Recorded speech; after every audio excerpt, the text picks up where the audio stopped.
Yo vengo de Venezuela y a los 14 años me di cuenta de que mi arte debía funcionar bajo la lógica de la xenofobia en Bogotá. En mi clase de artes del colegio, una vez se nos propuso un tema: migraciones y personas desplazadas. En mi ignorancia respecto al conflicto armado en Colombia en ese momento, en lo primero en que pensé, con lo cual sentí una fuerte conexión, fue en las personas que tienen que emigrar de mi país a otros, como por ejemplo a Colombia, por lo que empecé a hacer mi proyecto basándome en eso. El profesor, cuando me preguntó por el trabajo, quedó evidentemente disgustado. Claro que en ese momento yo no lo entendí.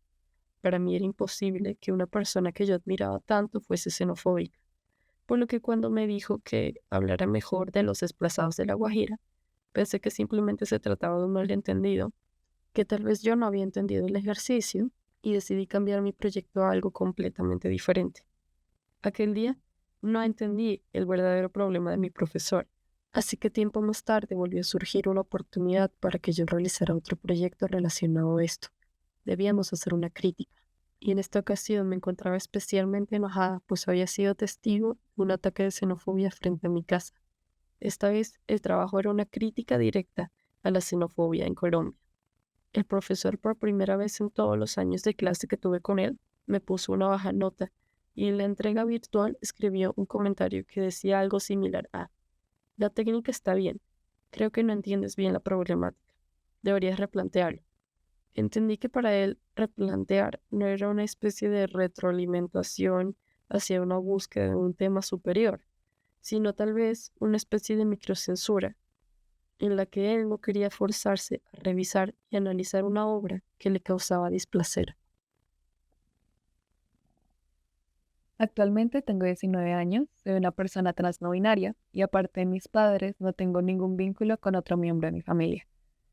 Ser trans no es algo que me defina, pero cada vez que lo menciono es como si se me pegara una etiqueta en la frente y toda mi existencia comenzara a girar en torno a esto. Recuerdo cuando, por incluir mis pronombres en una red social, recibí comentarios de gente muchísimo mayor que yo que me decían que estaba perpetuando el lenguaje, distorsionando el idioma, abusando de la RAE y que sería mejor si estuviera muerto. Y es que desearía que todo ese odio se quedara en el mundo digital o que me lo estuviera inventando, pero estaría mintiendo y es que pasa todo el maldito tiempo yendo a comprar ropa, al baño, visitando a una amiga, conociendo a personas nuevas, con trámites personales, trabajos académicos. Pero bueno, recapitulando, tengo 19 años, soy una persona trans no binaria y estudio cine. Quiero contar mi historia, pero tengo miedo de que, al hacerlo, le dé la razón a quienes creen que solo soy mi identidad.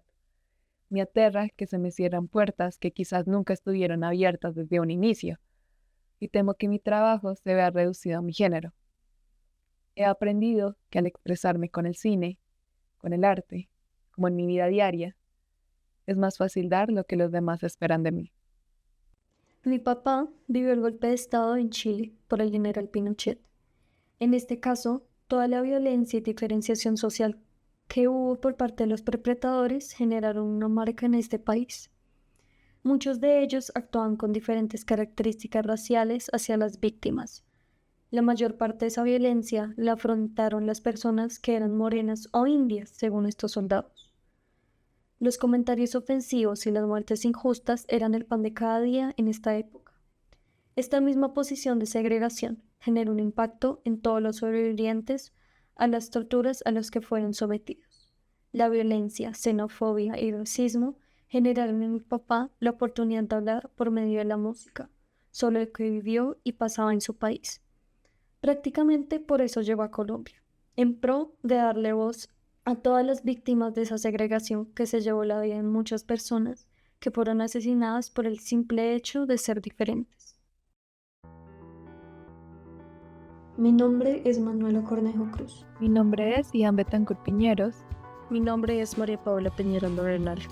En este episodio estaremos realizando algunas reflexiones acerca de la segregación, La película El Congreso. El cine y la literatura.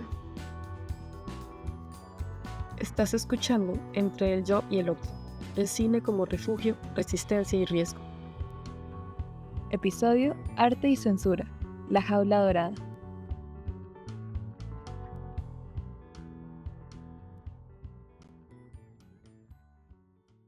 El cine convencional tiene esta estructura establecida que parece más aceptable y menos arriesgada. ¿Por qué crees que la gente se siente más cómoda con este estilo y teme cuando las películas se salen de esta norma? Creo que la comodidad con el cine convencional tiene que ver con el deseo de evitar lo incómodo, lo que sacude y hasta cierto punto lo que transgrede.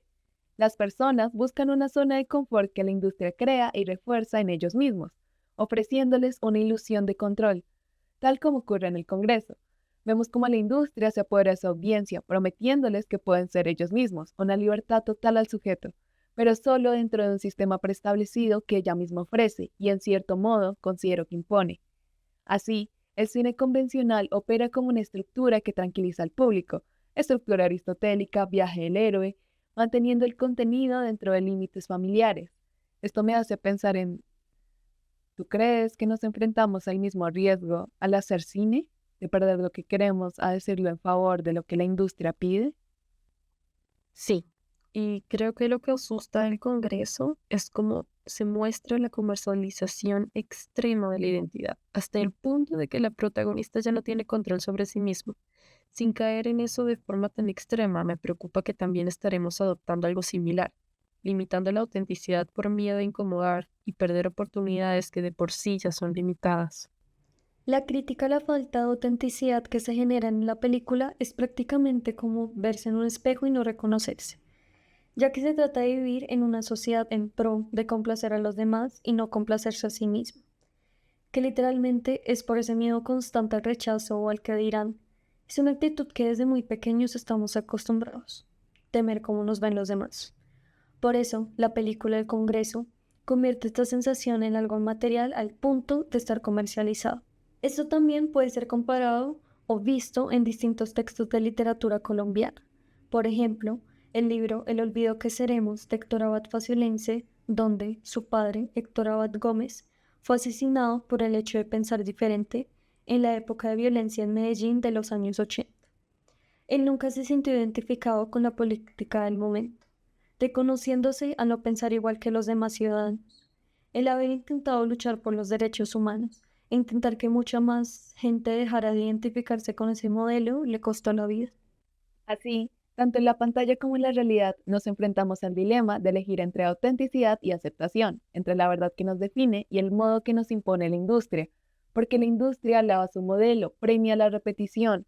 Siento y pienso que al crear una película que encaje en el molde de cine convencional, sentimos que estamos en una clase de jaula dorada. Contamos historias que parecen aceptables, pero si nos desviamos demasiado de ese molde, hay resistencia. Y es que al final solo estamos en una jaula, no importa de qué. No es un secreto que el cine convencional sea visto como universal, como si tocara fibras comunes en todos. Pero, ¿cuánto de eso es realmente genuino y cuánto es simplemente un producto diseñado para vender? ¿Importa que sea genuino?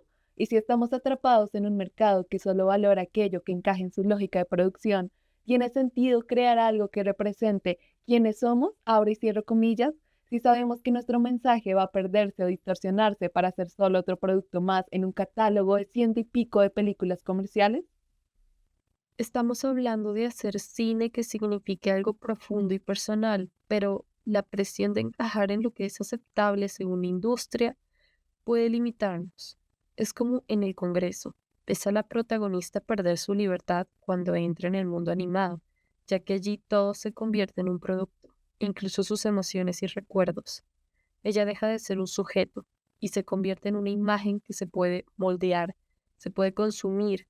Y creo que como creadores enfrentamos algo similar a cuando sentimos que nuestra voz se diluye, porque no queremos ir en contra de la corriente. Es el mismo miedo o incertidumbre la que hace que dejemos de tener ideas propias y dejar de compartir con fin de ir en masa y evitar prácticamente un conflicto con las demás personas al tener una opinión diferente, ya sea en un trabajo o en un debate o en una conversación, donde todos están de acuerdo con algo que tú no compartes. Ser igual a los demás es igual a ser aceptado. Otro ejemplo de literatura está en el apartado Informe sobre ciegos de Ernesto Sabato, donde menciona la historia de Ernesto Vidal y su falta de autenticidad y forma de ver el mundo. Dejó de ser el mismo al tener que dedicarse a explorar la naturaleza de las personas videntes.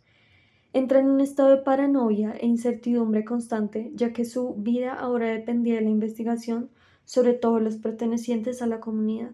Los ciegos eran capaces de ver las cosas de una forma más profunda, cosa que Ernesto Vidal no lograba entender porque no se reconocía a sí mismo sin la necesidad de estar investigándolos.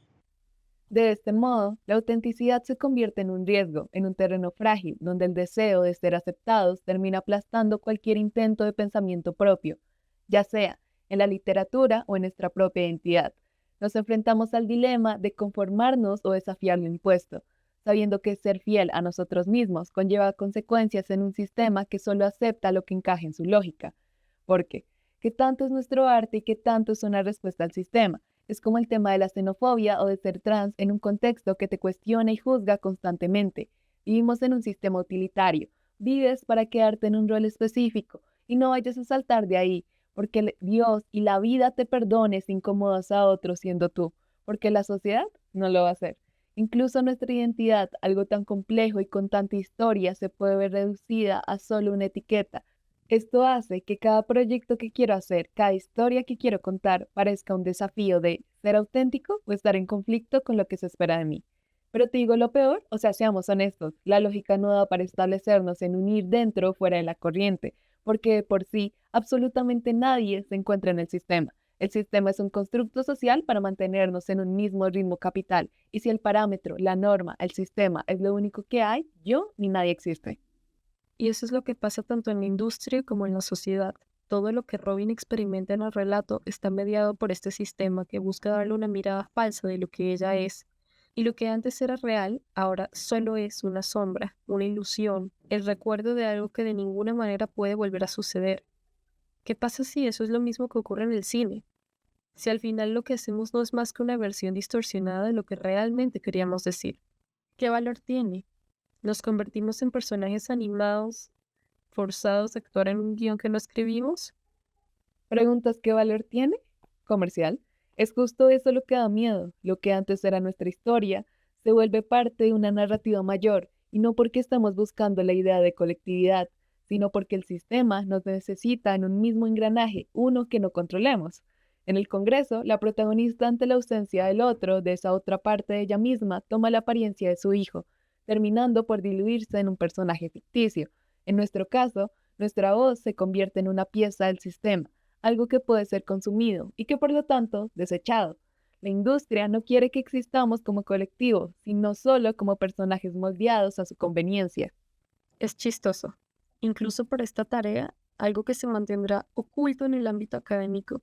Ya desde un inicio vengo pensando qué es lo que se espera, cómo me mantengo dentro de los límites sin perder mi propia voz.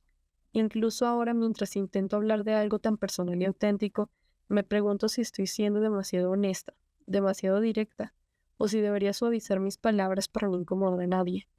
Como si una parte de mí estuviera siempre al tanto de las expectativas, aunque trate de ignorarlas. Hasta en mis propios proyectos, esa idea de adaptarme está siempre presente, como un filtro que me hace cuestionar si lo que digo o hago será aceptado o no. Tengo ansiedad social, por lo que a veces podría pensar que es una experiencia que se limita a esta supuesta fobia. Sin embargo, puedo notar que estoy lejos de ser la única que se siente así. Todos estamos atrapados en esta dinámica de adaptación y autocensura, constantemente anticipando juicios. Y creo que es la estructura misma del sistema en el que vivimos, donde el éxito o la aceptación parecen estar vinculados a nuestra capacidad de encajar y de ajustarnos a ciertas expectativas, la que depende de que nos sintamos así. También hay que tener en cuenta estos juicios personales. Creo que cada persona tiene sus demonios o problemas con los que lucha en silencio. Sin embargo, nos vemos en la obligación como de callar o no hablar de ello para pasar desapercibidos en un lugar donde se cree que es perfecto. Las ideologías y el sistema social en el que estamos actualmente obligan la eliminación y adaptación, ya que nada puede ser ni debe ser diferente. Por ejemplo, en los colegios, desde cursos inferiores, los niños ya cuentan con actitudes de rechazo a lo que ven y sienten diferente. Y eso se da justamente por la educación y el sistema en el que ellos están expuestos. Nos vemos sujetos a un sistema al cual no se le quieren hacer cambios por temor a un rechazo público o de su mismo entorno. Como en el caso de mi papá, él se fue de su país y llegó cantando canciones que hablaban de todo lo que estaba pasando en Chile, del sistema que los tenía sujetos a una ideología en especial. Pensar diferente lo hacía pasar peligro en Chile. Todo lo diferente debe ser eliminado. Nadie puede pensar algo más que no sea lo que ya se impone. Y es aquí donde comienza a jugar un papel crucial la imposición de un sistema que obliga a la eliminación de lo diferente, una imposición que se refleja desde la educación hasta las estructuras sociales más profundas. Y es que nadie me está atacando a mí de forma directa. Sin embargo, cada día hay más lugares de refugio, hay un odio colectivo, una pulsión de muerte y agresión, una oposición entre el yo y el no yo. Temo estar cayendo en una posición esquizoparanoide sin ya no ser un infante, pero vivo con un miedo diario de no llegar a mi casa por la noche. De forma diaria escucho afirmaciones. Tú puedes ser tu mejor versión, todos son lo que quieren ser. Yo no puedo ser eso, no puedo, lloro y la respuesta está en el medicamento. Estudio cine y no puedo ver noticias porque me da ansiedad ver tanto dolor y no poder hacer nada. Entiendo el Congreso y veo razón en las drogas como un instrumento de escape, pero no debo de ser ingenuo, alejarnos de la pobreza, de la carencia, de la mortalidad. Es otra propuesta de la economía. Qué afán por girar en torno al dinero, y lo digo mientras grabo mi voz con un celular que no he terminado de pagar. En el cine siento que enfrentamos una presión similar. Hay una expectativa de que nuestras narrativas se ajusten a moldes aceptables, a un lenguaje no incómodo. Al intentar contar una historia auténtica y significativa, la búsqueda de tocar temas incómodos o personales me lleva a cuestionar cada palabra, cada acción. La situación de Robin Wright en el Congreso me resulta familiar. El sistema desea convertir nuestras historias en objetos consumibles, imágenes desechables. Hay una demanda de autocensura y de odio a uno mismo. Y cada intento de expresión artística por fuera de esta lógica se siente como un acto de resistencia o rebeldía. Sin embargo, no quiero que mi vida ni mi arte sean meras piezas de un engranaje en un sistema sobre el cual no tengo ningún control. En este contexto, la colectividad se convierte en un refugio. No se trata de anularme para encajar en una fantasía colectiva, sino de entrelazar mis particularidades con las de otros que también se sienten atrapados. Siento que también en literatura nos vemos sujetos a la presión de tener ideas similares y tener buenos escritos porque es lo que se espera de nosotros. Sobre todo la expectativa de los profesores en que conozcamos cada autor que nos exponen y saber cómo escriben. Además de tener una presión individual a no fallar y esperar que lo que uno escriba o diga sea lo que el profesor pensaba. La mercantilización de las imágenes que se da en el Congreso me parece peculiar y comparable con la música. Cada una de estas puede contener contenidos diferentes, con una posición de hablar y dar voz a esas ideas que dan más miedo compartir con la sociedad. El papel del arte en la vida de cada uno funciona como su gran arma para encontrarse a sí mismo.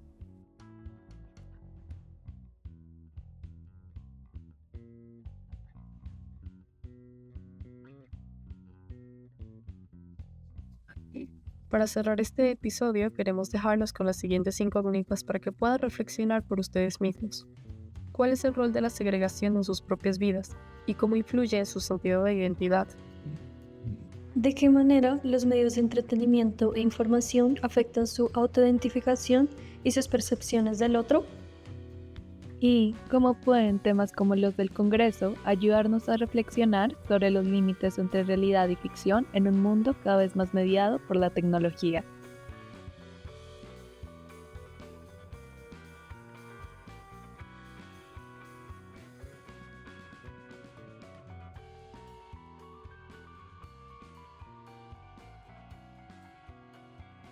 Recuerden que esto fue Entre el yo y el otro, el cine como refugio, resistencia y riesgo. Hasta la próxima.